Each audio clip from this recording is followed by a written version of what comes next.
Hi everyone. आज हम लोग पढ़ेंगे केमिस्ट्री क्लास 12th के लिए। और आज हम लोग नया लेसन शुरू करेंगे, लेसन 5, जिसका नाम है पृष्ठ रसायन। और आपको बता दें, बहुत ही ये इम्पोर्टेंट और अच्छा चैप्टर है, जिसको आपको समझने में बहुत ही आसानी होगी और बहुत आसानी से आप इसको समझ पाएंगे। ठीक है। ऐसे बोले तो बहुत ही ये इंटरेस्टिंग चैप्टर है। ठीक है, तो ध्यान देंगे हम लोग कि सबसे पहले जानेंगे कि पृष्ठ रसायन होता क्या है। पृष्ठ रसायन यानी सरफेस केमिस्ट्री हम किसको बोलते हैं, तो देखेंगे कि पृष्ठ रसायन भौतिक रसायन की वह शाखा है जिसमें ठोस या द्रवों के पृष्ठों की प्रकृति तथा गुणों का अध्ययन किया जाता है। बहुत ही आसान, आप नाम से भी समझ रहे होंगे कि ठोस द्रव जो होते हैं उनकी प्रकृति क्या है, उनके गुण क्या हैं, उनके लक्षण क्या है, इन सब का अध्ययन जो हम करेंगे वो कहलाता है पृष्ठ रसायन। ठीक है, उनके पृष्ठों की प्रकृति, इसका भी ध्यान दीजिएगा कि ठोस के पृष्ठ या द्रव के पृष्ठ की प्रकृति या लक्षण की जानकारी को हम जिसमें पढ़ेंगे वो कहलाता है पृष्ठ रसायन। क्लियर है। अब इसमें कुछ हमको परिभाषा मिल रही हैं जिसको आपको देखना चाहिए और थोड़ा सा ध्यान देना होगा, इसलिए कि इस परिभाषा में कुछ ऐसे आपको अभी टॉपिक मिलेंगे जो आपको ऐसा लगेगा कि सब तो एक ही है नाम से, लेकिन वास्तव में सब एक नहीं है, अलग हैं। जैसे आइए हम शुरू करते हैं, अधिशोषण। ठीक है, अधिशोषण जो है हम किसको बोलते हैं, ऐसे ये शब्द आप सुने होंगे। ठीक है, अधिशोषण, अधिशोषित, अधिशोषक, ये 3 शब्द हैं। आपको ऐसा लगेगा कि एक ही है, लेकिन ऐसा नहीं है, थोड़ा सा बारीकी से आपको समझना होगा।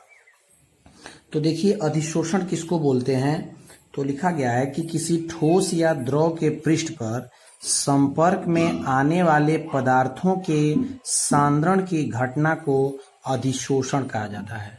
ठीक है, यानी किसी ठोस या द्रव के पृष्ठ पर कोई दूसरा पदार्थ आए, ठीक है, और उसके अंदर सांद्रित होने लगे, तो ये सांद्रित होने की घटना कहलाती है अधिशोषण।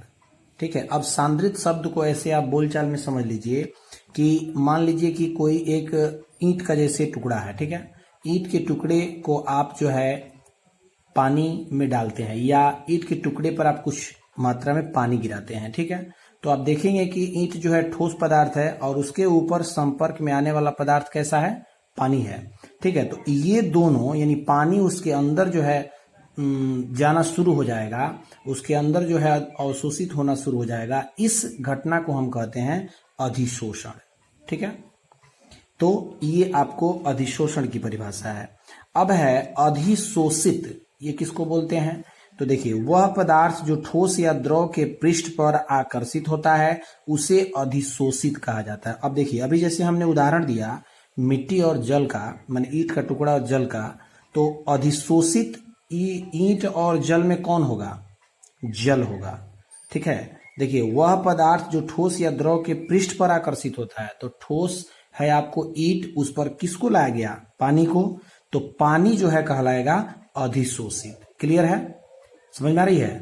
ईंट और पानी का एक साथ मिलना जो है घटना कहलाता है अधिशोषण, लेकिन पानी को हम कहेंगे अधिशोषित पदार्थ। उसी तरह से अगला देख लीजिए, अधिशोषक, तो वह पदार्थ जिसके पृष्ठ पर अन्य पदार्थ आकर जुड़ता है उसे अधिशोषक या अधिशोषी भी इसको कहा जाता है। अब जैसे ईंट जो है वो होगा अधिशोषक।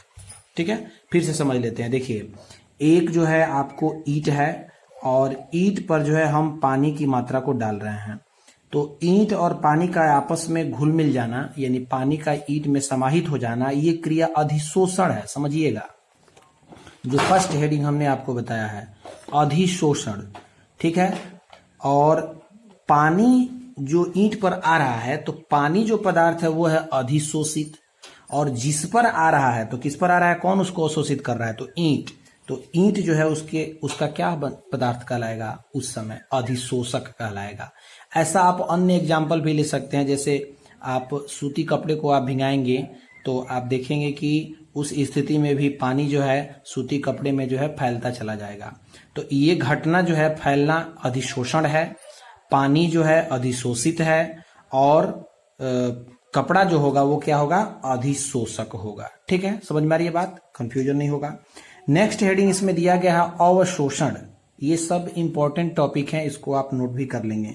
अवशोषण, अवशोषण जो है अब क्या है, तो इसको जानते हैं। अवशोषण एक ऐसी घटना है जिसमें पदार्थ के पृष्ठ के संपर्क में आने वाले स्पीसीज या जाति या पदार्थ संपूर्ण प्रकाय के अंदर फैलता है। अब देखिए, अभी जैसे हमने ईंट और पानी के विषय में बात किया, तो ईंट और पानी एक दूसरे के संपर्क में आए, वो अधिशोषण है।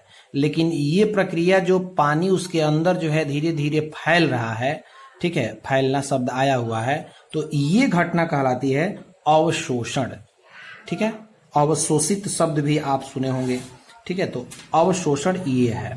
क्लियर है, ये कुछ 4 इंपॉर्टेंट जो है आपको परिभाषाएं थी। अब इसी से संबंधित देखिए एक इंपॉर्टेंट टॉपिक और है कि इन दोनों में अंतर क्या है, अधिशोषण क्या होता है और अवशोषण क्या होता है, दोनों में फर्क भी है, इंपॉर्टेंट है।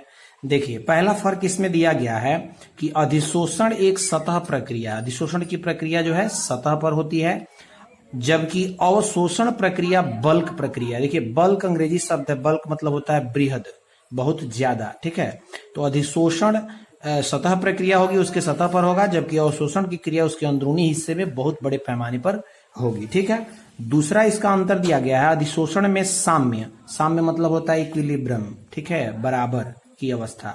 अधिशोषण में साम्य शीघ्रता से स्थापित हो जाता है, जबकि अवशोषण में साम्य को स्थापित होने में समय लगता है। जैसे अब देखिए, ईंट पर पानी का गिरना ये बहुत ही मतलब तेजी से काम होगा, शीघ्रता से आ जाना, लेकिन पानी का उसके अंदर धीरे धीरे रिसकर हर हिस्से तक पहुंचना, ये प्रक्रिया में समय लगेगा, तो वो अवशोषण है। यानी अधिशोषण बहुत शीघ्र होगा, जल्दी होगा, जबकि अवशोषण की प्रक्रिया क्या होगी, उसमें जो है आपको समय लगेगा। क्लियर है।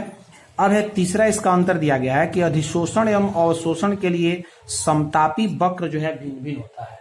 ठीक है, दोनों के लिए समतापी वक्र यानी टेम्परेचर का जो महत्व होगा वो दोनों स्थिति में अधिशोषण के लिए और अवशोषण के लिए भिन्न भिन्न होगा, अलग अलग होता है।